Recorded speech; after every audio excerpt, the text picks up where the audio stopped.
My name's Gena Harper. I'm from California and Nevada. Traveling is really exciting to me to experience new places. And even though I'm blind, I just have different ways to experience things with sounds and smells and touching. My name is Mike May, and I'm here from my son's wedding in White Salmon. I had no idea that coming up to Hood River would be so accessible in terms of public transit. Rode nicely for a long time with very few stops, and next thing we know, we're getting off here in Hood River, right in the middle of what I would consider a very excellent walkable town.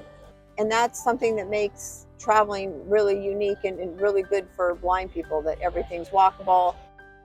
The information access is what is hard for a blind person.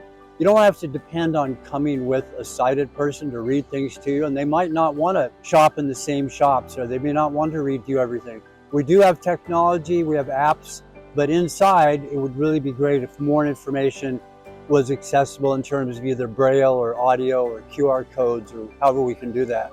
One thing that's super helpful is when there's some basic training about dealing with a blind person or a person in a wheelchair, anybody with any kind of disabilities, just to be thoughtful and respectful. And also that it's okay to use words like, did you see? I mean, there's a whole thing around language about what's acceptable to say. And it's so important that the server say a couple of key words. How can I help you? They don't need to try to figure out how to help me, but if I don't know that that person is there, then I'm really at a serious disadvantage as opposed to a sighted person who can motion to somebody, come over. It really can be frustrating. So it's great if they can occasionally say, how can I help you, or do you need anything?